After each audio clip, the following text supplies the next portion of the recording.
Welcome back to the Upper Tier Podcast, the football podcast we bring you each and every day, sometimes twice a day, sometimes even three times a day on the Dynamo Podcast Network on YouTube, Spotify for audio versions of the show, or wherever you pick up audio version show, you will find us there. Just search the Dynamo Podcast Network or the Upper Tier, and you'll find all our episodes there. Premier League preview, match week 14, part 2. Let's do this, Darren. How are we? I like that one. Right, buddy, how are you? Not too bad at all. Safe to say your midweek predictions were slightly better than mine. So I'm hoping I'm going to You could say that. just slightly. I think I got about. Did I get 2 or 3 even? I think if I think you might have got. Yeah, I think I got 2. Yeah, maybe 2 or 3. Yeah, it wasn't. Yeah. It wasn't and the obvious one, of course, was Liverpool. So, yeah, that was kind of a gimme reel. So I kind of really only got 1. So let's get into this very interesting weekend round of fixtures. Ralph is in the hot seat. It's a very reason I say that is I'm in a last man standing competition. And when I was looking at it earlier, I was like, the games here that could go either way. There's a couple of knife edges there, you know. So it did make it very easy, especially when you've used, like, I think I'd used Liverpool twice already. So it's them off the cards, isn't it? So I went brave. I'm going in with United and Spurs, my 2 picks. You started off with 3. I lost the pick West Ham, who dropped the goal in the 89th minute. Otherwise, I'd have all 3 of my lives. Yeah. So I'm riding on United this weekend. So yeah, it's going to be a tough one, I think. Absolutely interesting. But let's kick it off. The lunchtime Saturday. Very interesting toy. West Ham versus Chelsea at the City of London Stadium. Yeah. Yeah, going to be a really, really good game. West Ham have kind of stuttered along over the last few weeks, haven't they? Since the win against us. Since the win. And I know I called the following week, then, didn't I? Against Wolves. I just thought when you have a big performance like that, guys can just kind of take their foot off the pedal a little bit and think we've done enough to, nailing things down and really making sure that they drive on. I mean, they were looking a couple of weeks ago. Now all of a sudden they're looking at picking up wins in certain games because they know they're not maybe picking up and stuff like that. This is going to be a tough game for both. So I think we'll see West Ham come out, and obviously there's a bit less pressure. Chelsea, you may be expected to beat the likes of Brighton and Wolves, who they lost and drew.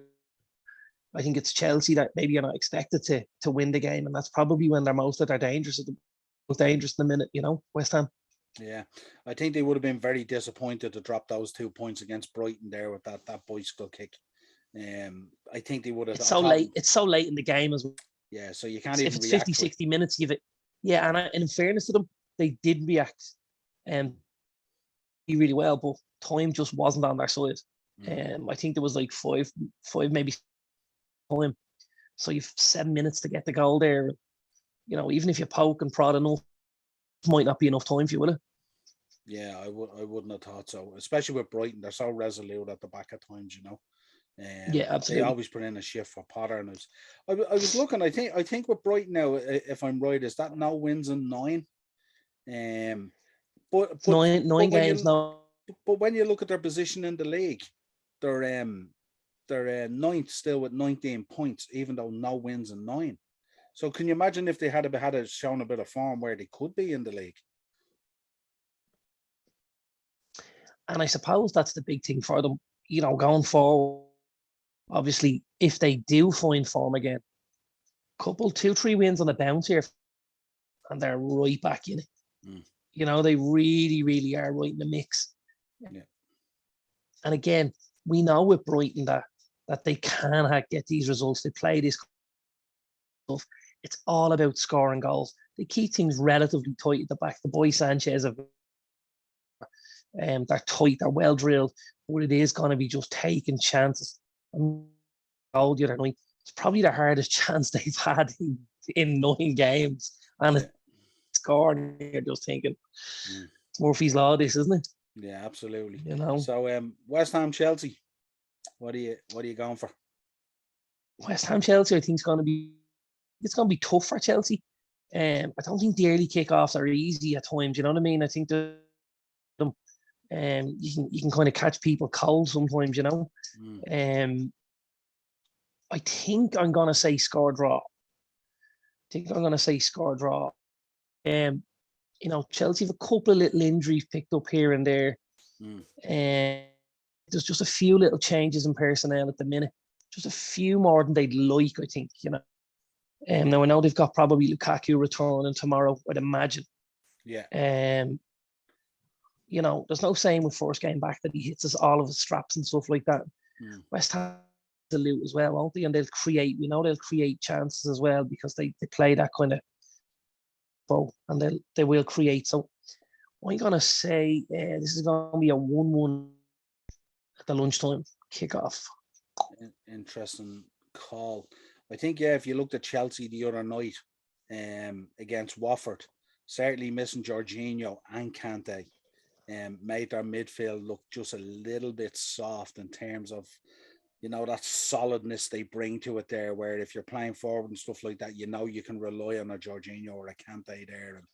And I just thought that was the first time I seen Chelsea shown a little bit, just a little bit of that underbelly where, you know, when you're missing players like that, and it's fundamental, the likes of Jorginho and Kante to that midfield in terms of work rate and stuff like that. So, having said that, I think I'm going to go for a Chelsea win. I think they'll probably want to put on a bit of a performance after the midweek game. But again, you know, these midweek fixtures, although we love them and stuff like that because we're getting extra football and stuff like that, it can catch up on teams. But I'm going to go for a Chelsea win, 2-1. That's what I'm thinking of going with. Next up, the 3:00 Newcastle versus Burnley. This is such a big game for it. Really is. Like Eddie's a couple of games, and we haven't really seen the reaction or the new manager bounce that you would tend to see. I think Wednesday night or midweek maybe was a big result for them, to be honest with you. Excuse me. You know, after they have Kieran Clark sent off, very easy to lose that game from Norwich team. Yeah. And obviously Norwich take the lead and stuff like that. Sorry, no, they don't actually. No, Newcastle took the lead. Newcastle took the lead and Norwich penalty. Pinned. Right, that's right. Callum Wilson. They do look shy on goals, don't they? They really do.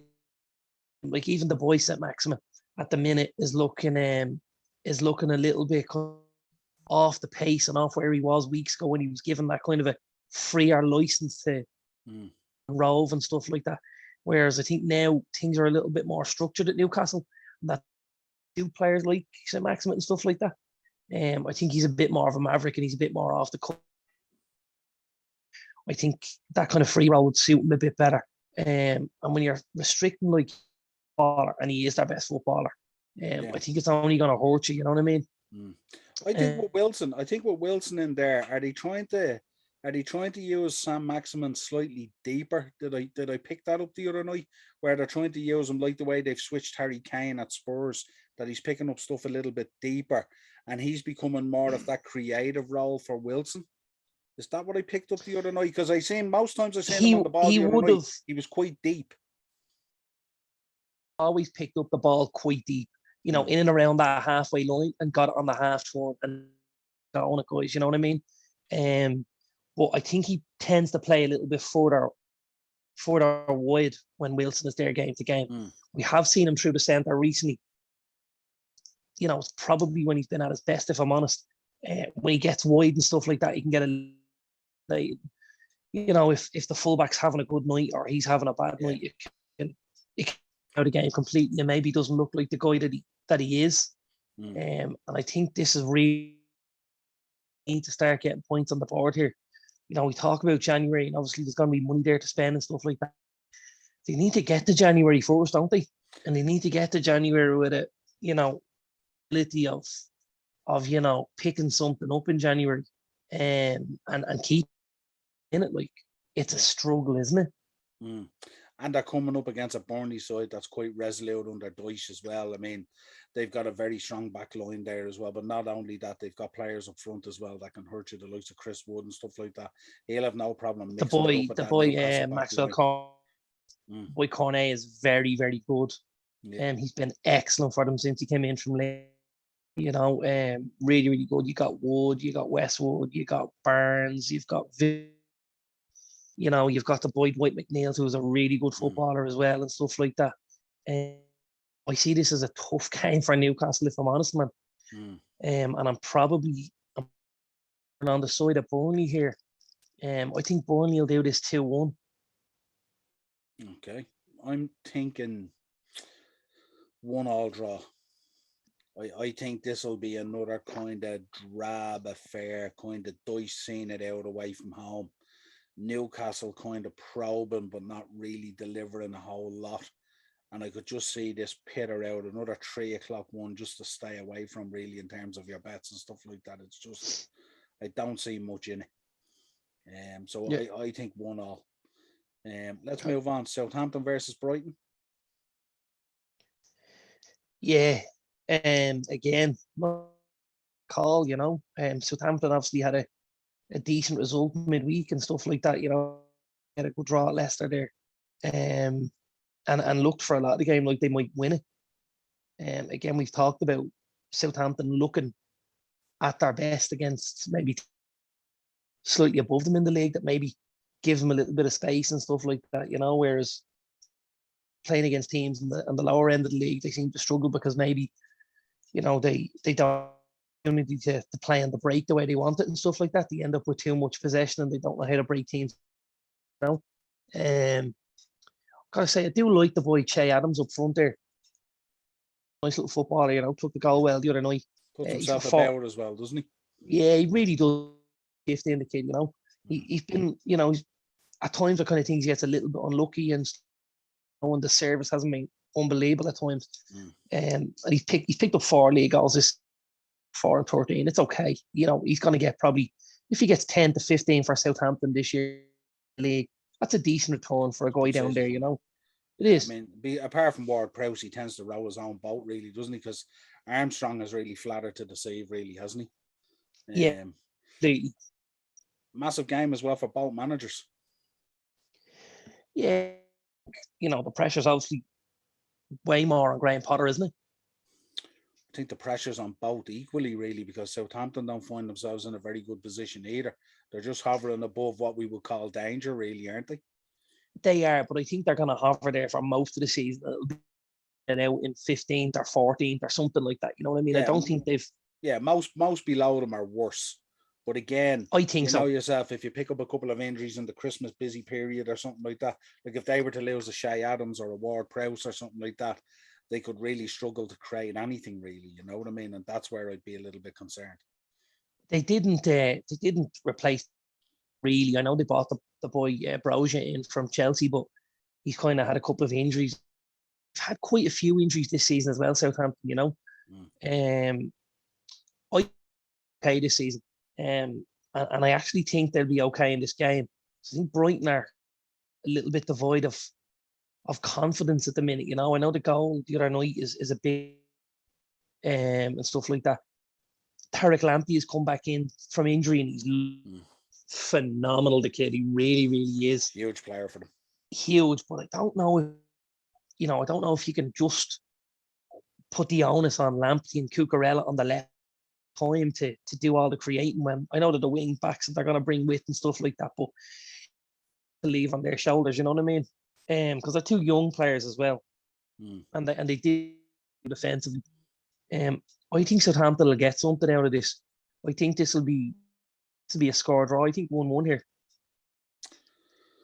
I'm thinking 2-1 Brighton, because I think Brighton might be buyout by that result against West Ham where they stole it at the death with a bicycle kick.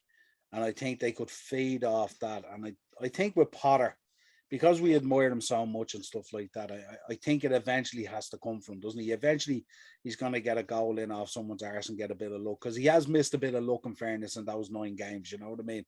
Yep.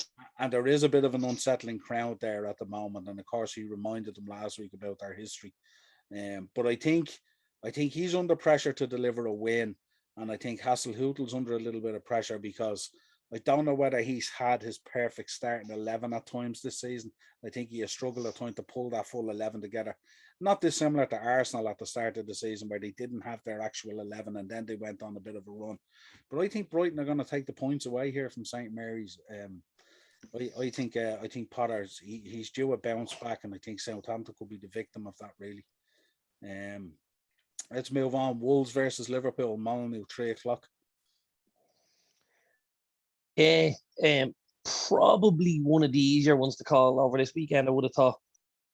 I'd certainly been looking at it had I not maybe used Liverpool in me picks already. But I don't think they'll have it all their own way. You know, I think Wolves at home they've been resolute and stuff like that. We know they can score goals. Jimenez again, Padent, Hwang Hee-chan, Tring, Adama Traore. They've a lot going on up there. Listen, Liverpool are a much back than most of what they've come up against recently. But they can be resolute as well, Wolves, on their to make things a little bit difficult. And it only takes Liverpool to be a little bit off and Wolves to be a little bit on it for this to be a tough game, you know? Yeah, I think Wolves are quite a physical side, aren't they, as well? And Ruben Neves back in there as well is always a danger with Matinho in the middle of the park as well. Podence, I think, is coming back, but I think he may or may not be available due to coronavirus. So it depends how he comes back as well, whether it hit him hard or not, you know what I mean? But yeah, I think Jimenez is back to a little bit of form. He's starting to find a few goals now. So maybe he's beginning to put the injury behind him now and be a little bit more confident in his play and not be hung up on the injury maybe. Traore, we can give him the ball all day. In the middle third, he's absolutely outstanding. But once he gets to the final third, no worries there at all. Imagine he'll probably bang in two tomorrow now. He's scarily good, you know, up until that 18-yard line. And then it's like, you know, they change his legs out or something. It's just a guy that's just ghosted past forward him like they're not there. And then all of a sudden, fall over a touch. And you're just thinking, oh my God, he's just so disjointed when he gets into those positions, you know. There is for me is the harder part, you know, and he's doing that. He's breaking the lines and boys and stuff like that. But when he gets there, as you said earlier, you know, I think you'd want him to have the ball. Yeah. You know, if he gets the ball in the 18-yard box, I don't think the Liverpool boys be sweating it all now. I think this is going to be tough, but I think enough to get over the line here. And I am going to say 3-1 Liverpool. Yeah, that's what I predicted in the preview, dropping later today. But I said the same thing in the preview. I said they're a physical, tough side, and we might have to grind in there a bit with them for a while. But I think eventually the quality will show through. And with Jota going back to his old side as well, he'll have a point to prove. Not that he has a point. And I think no. Listen, he's left Wolves to go to Liverpool. You know, it's not like he's left Liverpool to go to Wolves. Yeah, he's gone the opposite way, and you know, I wouldn't be surprised to see him get on the score sheet tomorrow. Yeah. I'd be very, very happy because he's in my fantasy football team.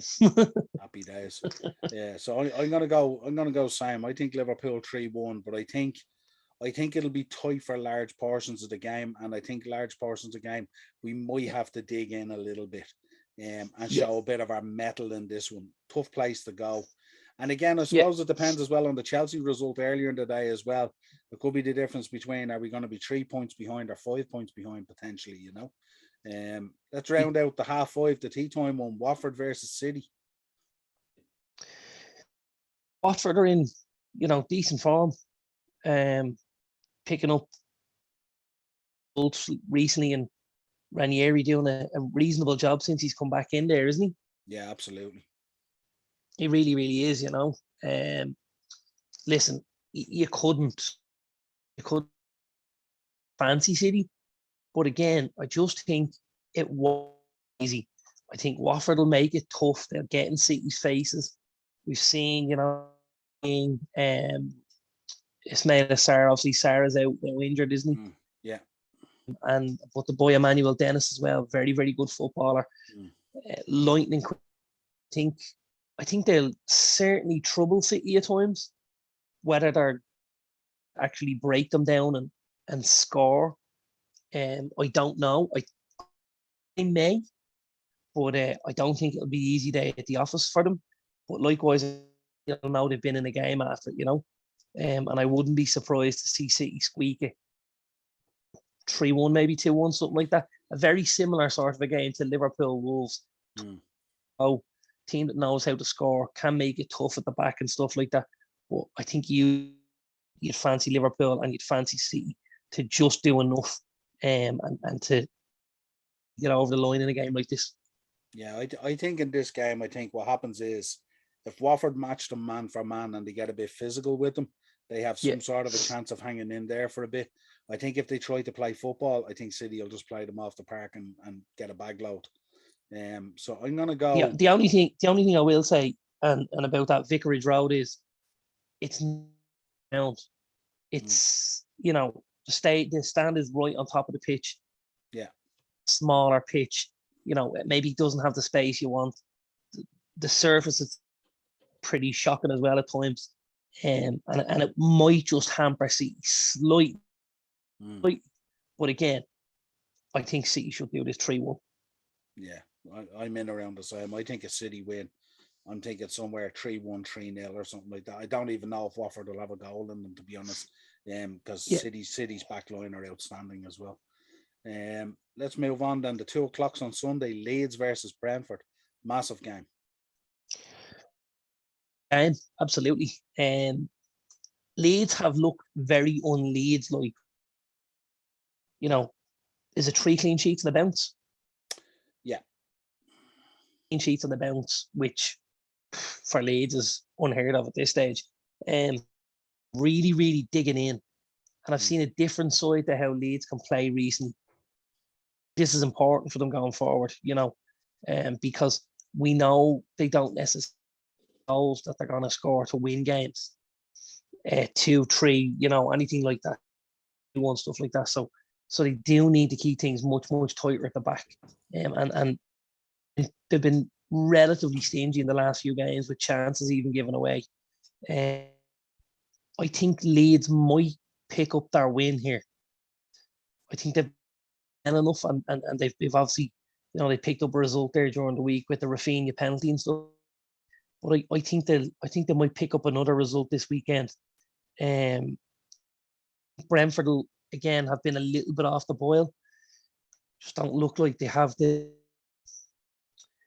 same kind of tempo and rhythm that they have in the early weeks of the season. When everyone was bang up for it. Now it's about kind of digging in. It's those tough games and those away road, and you know what I mean. It's not easy. The physicality is catching up with them now. I think so a little bit, and Leeds will make it dogged for them as well. They'll scratch and claw for every ball, and Brentford will know that they've been in a game and stuff like that. Yeah, I think Leeds will do this. I'm going to say Leeds 2-1. 2-1. Yeah. I'm going to go for a draw. And okay. there's no theory behind that except my daughter and her boyfriend are heading over to the game, so he's a Leeds fan. So I'm just going to put a draw in just because of that. You give him a shout out? Yeah, it's Paul. Yeah, big shout out to Paul. Yeah, he's Lauren's boyfriend. So Paul, I'm Lauren's uncle. I'll be watching your hands, pal. The hatchet ready, kid. Yeah, just throwing it out there. This is Bad Boys. This is that scene in Bad Boys with the kid at the door taking the daughter out on the date. Going into the room and all the boys. Absolutely. Reggie. This is our uncle. Reggie. You you look like ludicrous. Remember? Quality. Yeah. 2 o'clock. Here's a good one for you. This is going to be a good match, isn't it? United versus Palace. Yeah, good game. Yeah, I'm going to give a little shout out as well, because there's people going over to weekend, and Kieran Hoyland, it's his 18th birthday. Well, it was his 18th birthday. A couple of they struggled to get over and stuff like that. So Kieran and his mum Brenda are going over to the game. So at least for the day, Yeah, I think we'll do it here. I think we'll do Palace. I think, I know maybe Ralph doesn't have the time he wants. It's a team, obviously, because they were training this morning when he came in, weren't they? So he's going to meet them in the afternoon. He's probably going to have a training session with them tomorrow and stuff like that. I think there's been enough of a change recently. We've started to play under Carrick, obviously. And I think we've speculated that maybe Alpha's already had a hand in how things are looking on the pitch. 100%. Press and stuff like that, how we've changed, taking Fred out of that danger zone front of the back four where he was giving the ball away, and all of a sudden now he's nicking balls high up the pitch, Set up the 2 against Villarreal, he wins the penalty, he sets up the goal for Bruno and stuff. So yeah, I think the message will get across for Sunday. I think tight. I do expect Palace to score because we're never that tight. But we'll get enough to get us over the line. And I am going to 3-1 United. I'm going to go 3-2 United. I'm going to think this is going to be very similar to the Arsenal game, actually, I think. But yeah, I think United, I think they will get a slight bounce from Ralph. I think he has been very involved in the last 2 games. What did you make of Carrick going? I didn't expect him to be the first one to go, did you? No, but it was his decision as opposed to anyone else's. Ralph spoke and he said he spent an hour trying to change Carrick, ask him to be part of the setup and stuff like that. And I think Carrick said, I've my mind made up and stuff like that. I'd like to spend a bit of time with my family. I've been here for 15 years and, his kids are obviously a bit older and stuff like that as well. And time to give yourself, it's going to be quite demanding at times, but obviously with the track like that as well, you know what I mean? Now listen, they're getting very well compensated for when I'm saying that, but imagine that there's a time when you just think, you know what, I wouldn't mind stepping out here for 6 months. I think we'll see Carrick back, not at United, but I certainly think we'll see involved in a championship level or something like that. In the next maybe year to 18 months, when a project that he likes the look of crops up, I think he might. I think somebody will take a chance on Michael Carrick, and I wouldn't be surprised to see him do such a. Yeah, I don't think he'd go into punditry anyway with that personality, because if I had to endure him and Owen Hargreaves on the show, I think I'd have to walk out of the room, being honest, because the level of monotone and non-reactory to, like, imagine if you had him, Hargreaves and Keane in one studio. Good Lord, he'd eat the 2 boys up, wouldn't he, Keane? And we could get Brian McClare in the show, because he was so funny. Lord of the Rings. At that recent, that would just really, he could end them all really, couldn't he, very quickly. Yeah, I listened to some of the highlights from Ralph's press conference today. Is there an irony in the fact that he actually is a PE teacher? There might be a little bit. To say that, and I thought it myself earlier, and then I was scrolling later and I came across something on one of the United pages, and somebody says, is it just listen to Ralph all day long? And I spent 8 minutes watching the presser on Facebook, and the 8 minutes breezed by, and I was like, is it over? Is that it? Shit, I want to hear more, because he was very comfortable, very confident, very articulate, just himself across phenomenally well, to be honest with you. He has that kind of Klopp wit about him as well, doesn't he? He has that German sort of he does. Yeah, absolutely. Yeah, that kind of kick. German thing. Yeah. There's a little kink there, isn't there? And you're just thinking he can go with this. Yeah, it's like he drops a little half line and it's ha ha ha ha, and like no one else in the room gets it. It's like he's just entertaining himself. And I also think, and again, that's down to how smart the man is. He just seems very, very well educated man. But very at ease. Wasn't quite a situation at all. Was just sitting there and was like, yeah, listen, this is what we're gonna. It made light of a few of the things. Obviously, with somebody asked him about the clauses. He manages to sign Haaland for United, he gets a 10 million bonus, and he went, oh yeah, let me just check out. He picked up the piece of paper and scrolled through, and he said, yeah. He said, 10 million for Haaland, Lewandowski, and 10 million for Kylian Mbappe, and 10 million for Joshua Kimmich. Yeah, no problem. No, he said, oh, don't believe everything you read in the papers. It was gold. Absolutely.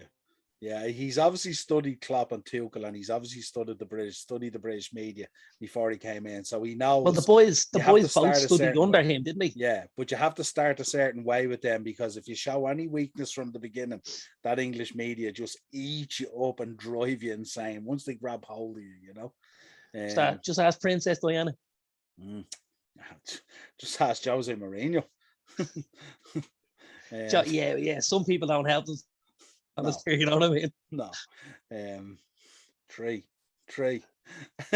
Yeah. The other 2:00, Tottenham versus Norwich. Yeah.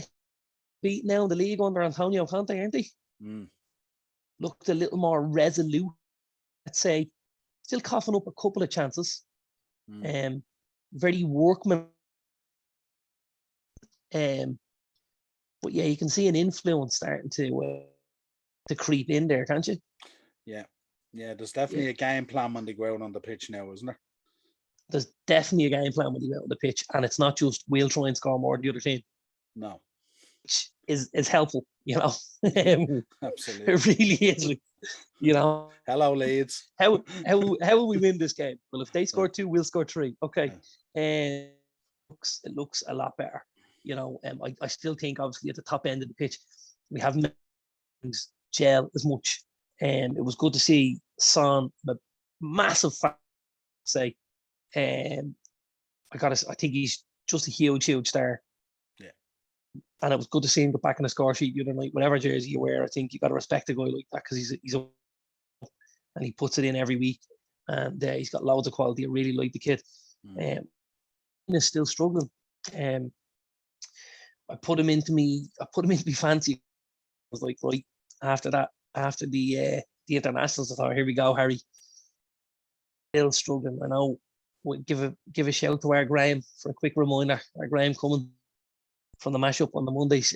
Graham's really struggling with poor old Harry at the minute, I think. But I think there's going to be enough here from a Tottenham point of view, you know.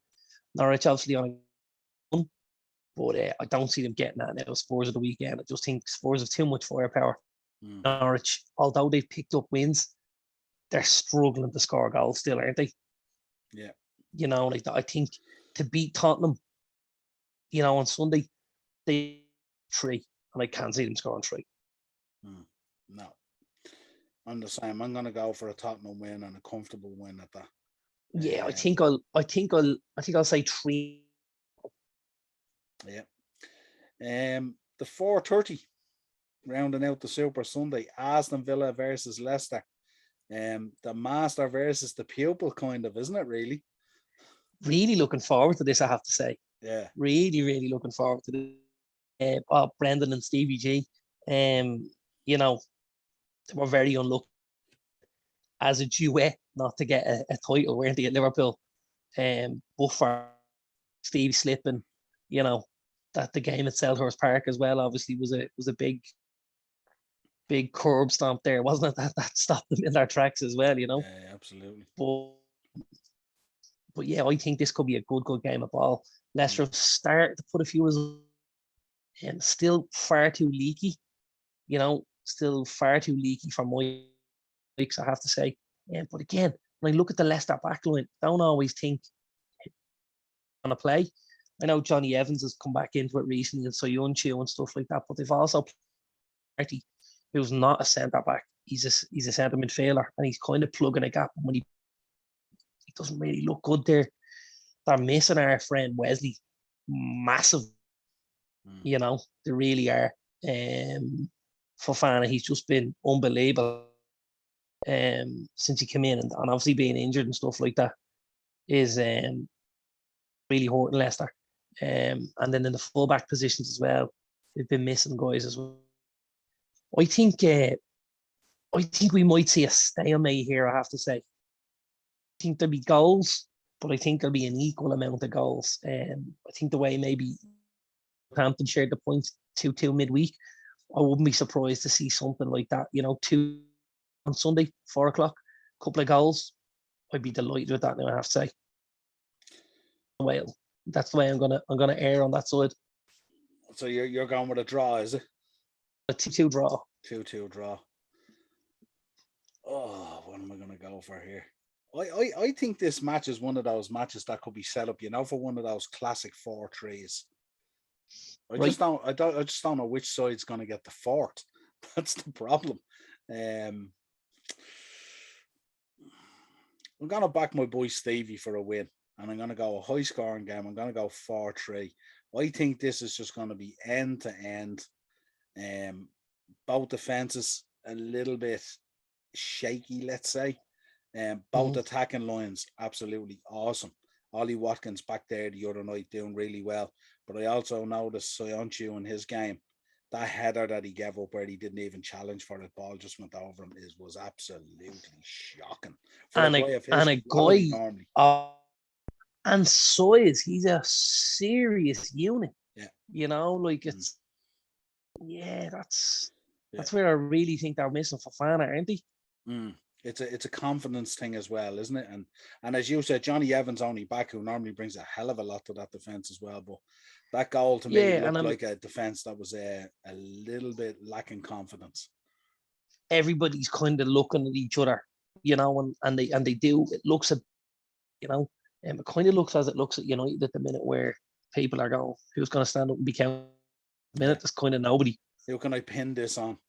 Yeah, absolutely. Yeah. We round out Monday night then. Two teams coming off the back of 2 losses. Everton versus Arsenal. Arsenal heading up to Goodison. Yeah, I think be a little bit happier than Everton will. Everton got their pants pulled down really. Arsenal obviously put up a reasonable show at Old Trafford. The game for large parts. You'd have what Martin Odegaard thought, why he put a challenge like that in. Like, it was Fred.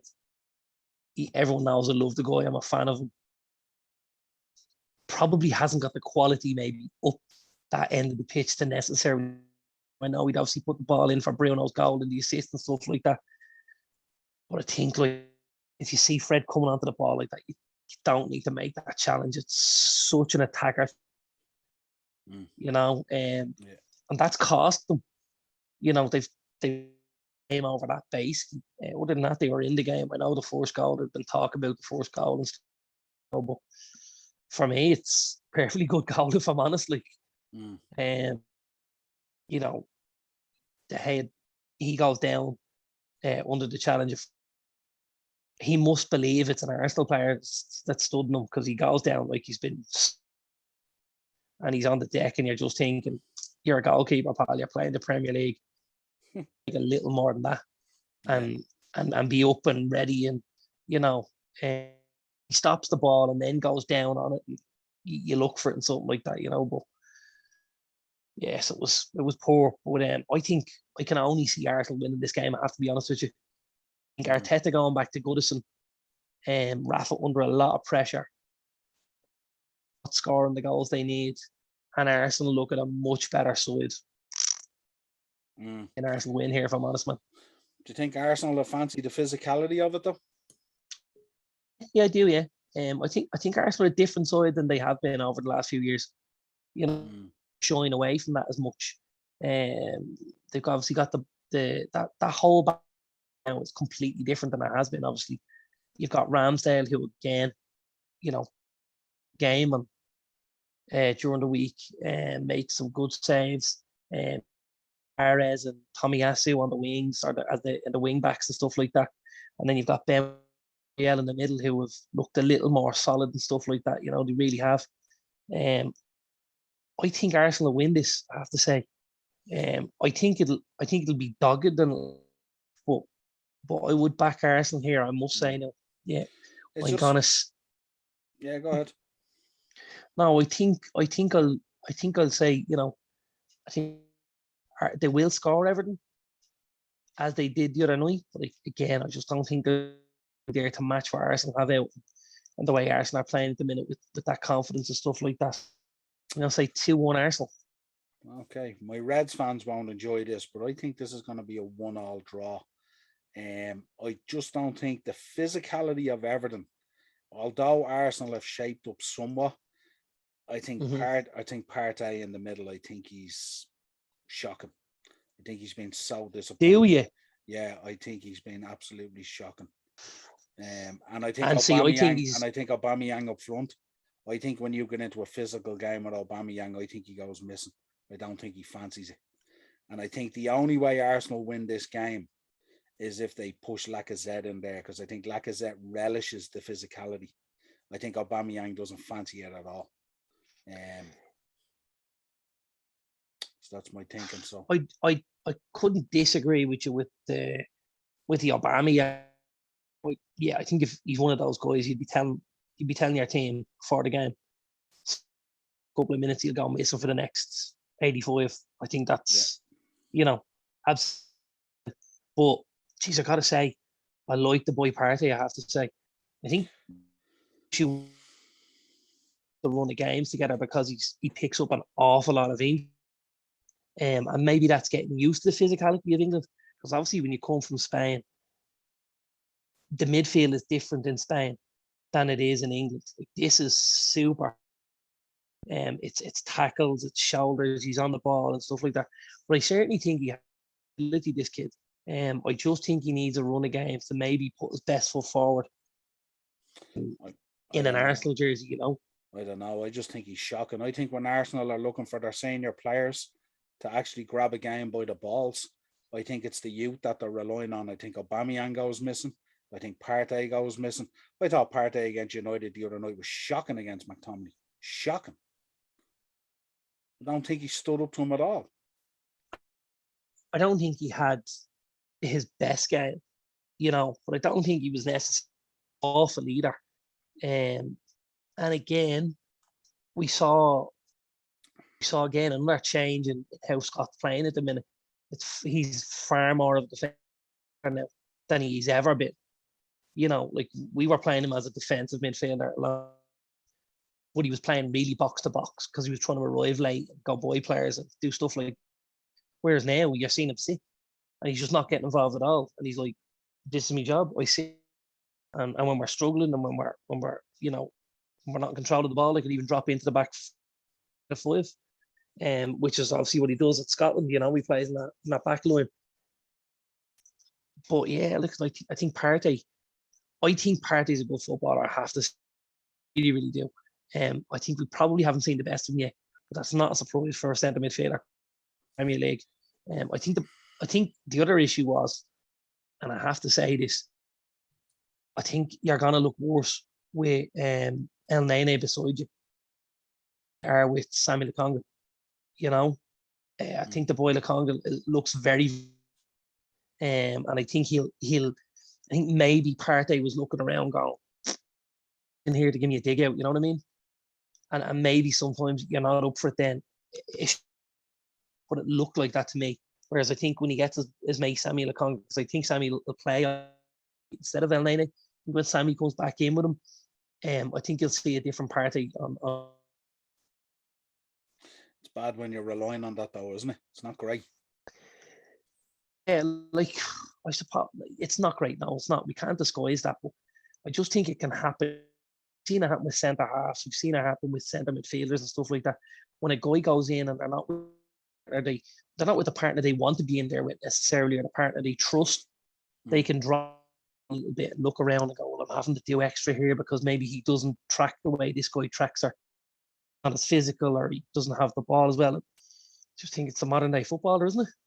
Yeah, I just don't know what I mean. I know he's had a couple of injuries and it's been tough to settle and stuff like that. But if you look at the length of time he's been there, and you look at a kind of a run of games that he's had and stuff like that, I think I'd struggle to mention 5 performances out of him in his Arsenal career. You know what I mean? For a midfielder that came in for that kind of money, with that kind of reputation and stuff like that and all, they should be expecting a hell of a lot more. We shouldn't be having a conversation about Lokonga needing to come in to make Partey look good. You know what I mean? It's shocking. Well, the only thing I will say is, I think he's been there. Could you pick out 5 Arsenal performances, never mind 5 Partey performances, where you thought, wow. So he's not really in a team. He's been full of confidence. They picked up results maybe against some of the lesser sides in the league. You look at Arsenal week to week. I don't think anyone would argue if I said that player of the season so far. You know, so even though they're picking up results, necessarily going out absolutely thumping teams. Everything's got to be very, very dogged week to week, and maybe shown everything. But maybe there's a lot of guys in there that haven't shown everything they can do right now. You know, room for improvement in a lot of areas. I just think there's so many senior players there at Arsenal at the moment that are leaning on the youth to dig them out. And I just think it's shocking. It's the reverse of what you would expect. You would expect Aubameyang to be grabbing that youth by the neck there and coaxing it along and stuff like that. He's absolutely shocking. He's a passenger at this stage, Aubameyang. It's unbelievable. And the same with Partey. I mean, he's a senior player in there who's played a lot of very top-level football and stuff like that and has had a number of games for Arsenal as well. And, you know, you would think he would be the guy bringing Lokonga along, but it's the other way around. He's relying on other guys to come in to play his game. And it just stinks there at the moment with the senior players going missing and the youth having to carry it. I think they're relying on youth. They really, really are. Would it be the same at other clubs? And the only reason I say it is the youth they have is quite good. That's where I think was if they weren't as good, maybe the reliance wouldn't be there. But the problem is they are good. We know Smith Rowe is good. We know Nketiah is very good at times as well. You know, we know he's very good. Maitland-Niles, they're good footballers. They're good young lads. You know, the senior players at Arsenal need to really have a look at themselves. Aubameyang for me is, you're right, he's a passenger at times. He really, really is. He's done nothing since that new contract. Nothing. Yeah, he's a passenger and he looks so frustrated at times and he looks like he's waiting before he's happy with something. And he's a difficult one, and that's as a United fan, you know. So as an Arsenal fan, it's got to be a real watching him out there thinking, we've got this guy on X amount of money, and this is it's a very, very similar situation to United fans saw from Sanchez when he got that big deal at United. Kind of, there's my deal.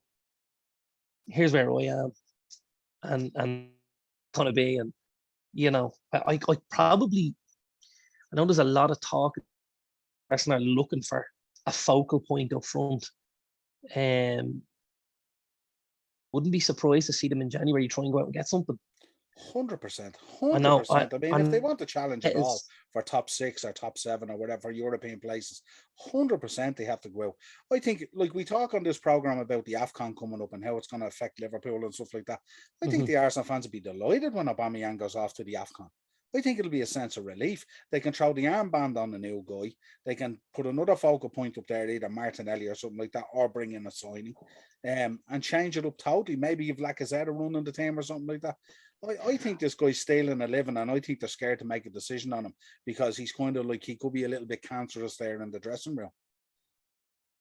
Yeah, no, you're right, and I think it'll be a big time for Arsenal, though, won't it? You're looking at who's going to be missing. Partey will leave the building, won't he? He steps out obviously for the AFCON, and Lacazette leaves as well. It's that spine of the team again, isn't it? Where you wouldn't want to be losing players. But when you talk about Aubameyang, is he a massive loss? Probably not. I know we're obviously looking at Lacazette leaving the club and come the summer, and maybe for me, like they need to get something in up front there. I've recently with 2 really, really good footballers, I must say, 2 great strikers, but I don't know if they'll be anywhere near Darwin Núñez from Benfica. Who does a lot of clubs are sniffing around and looking at because he's a good centre forward. And then there's the boy Dusan Vlahovic, the Serbian boy, who's been unbelievable for Fiorentina. And there's a lot of clubs against United looking at him as well. So I mean, like, they can't all sign him. Yeah, and I suppose from Arsenal's point of view as well, going into the window in January and trying to sign someone like that, they have a slight little advantage where a lot of the top teams around Europe now, they're playing with this kind of three up front with not a recognised striker. So they're not necessarily in the market for a recognised striker. They're playing that kind of different kind of game that like Liverpool and City and stuff play. And they're recognizing that might be the way to go rather than having that focal point there and stuff like that. But I think they do no harm to try and test the water with a Lautaro Martinez, or they need to bring in someone, because like, you know, I don't see anyone in that Arsenal side picking up 15, 20 goals, and they badly need it. Badly need it. Yeah, they're goals. Like, I mean, as you said, you've got the boy Martinelli, you've got Saka, you've got Smith Rowe, you've all good, young, hungry, you know, intelligent footballers. Like, you need someone there that'll just coax them all along a little bit and really like the whole thing together for them. And you know, that's where I feel like they need that kind of focal point. I seen today, there was links with Dominic Calvert-Lewin, 60 million from Everton. Yeah, I think if they can keep him fit, that will be an addition for Arsenal. Really, really would. I think he's good in the air. I think he's good with his feet. I think they're half busy. I think he's got work rate. I think he's got a lot, I have to say. And obviously the two boys we mentioned as well, but they need something. They really do. Because at the minute, just not putting the mustard there, is he? And as you said, on that kind of a contract and with that armband on it, it's going to start really grating on guys around there, isn't it? Yeah, I don't. If he can't kick in the goals and get going, and I know losing them for the month and stuff like that, but I think you're looking at Arsenal again, pittering out their season into an 8th, 9th, or 10th. That's what I'm thinking, and that would be just crap. You know what I mean? For Arsenal, that's a club the size of Arsenal. I mean, they should be minimum top 6, and even a tight top 6 and chasing a top 4. You know, and I just think, if they're the guys you're looking to, if you're looking to Partey and you're looking to Aubameyang and you're looking to Lacazette, you may forget about it. It's done. Absolutely done. Those 3 guys from me are absolutely done. Yeah, I can't disagree on Partey, but absolutely. But just before we end the show here, it's been a bad week for the podcast in terms of people that we lost. I did a show with Ian the other night, looking back at Bash at the Beach, and we gave a shout out to Amir, one of the guys we lost last weekend, who passed away sadly, who was on our Podman episode, Altar Belts. He was part of Altar Belts, where we look at replica belts. But I also got word on Monday, and I said I'd give him a shout out, a guy who used to come into the shop called Paul Bradshaw, who was a very good friend of the store and very good friend of mine, and a good friend of Ian Hodgins, who gave me the news that sadly on Monday he passed away as well. But he was a huge Brock Lesnar fan, and he was also a huge Man United fan. And when he came into the shop, we used to have great discussions and stuff like that, where he'd come in and we'd be talking about Brock Lesnar. And of course, the conversations with Brock Lesnar would eventually lead to Man United. And me and Paul had many a conversation in the shop about Man United and Liverpool and the struggles of Man United in the last 6 to 8 years, let's say. And the banter was rife, because he used to give me a lot of stick when United were sort of doing really, really well in the earlier years of the shop and stuff like that. But sadly, he passed away on Monday morning. The lads gave him a real good send-off there this week and stuff like that as well. He's only a young man as well, you know, so it's sad to see these guys passing away, especially guys that are close to the shop and close to the podcast. So we give Paul a shout out tonight, and look, rest in peace, Paul. We're all thinking about you. Absolutely. So, and your friends and family. Yeah, absolutely. So until next time, condolences to everyone. Dynamo Podcast Network on YouTube, Spotify for audio version show. This has been your Premier League preview match week 14, part 2. Till next time, my friend. Take it easy, brother.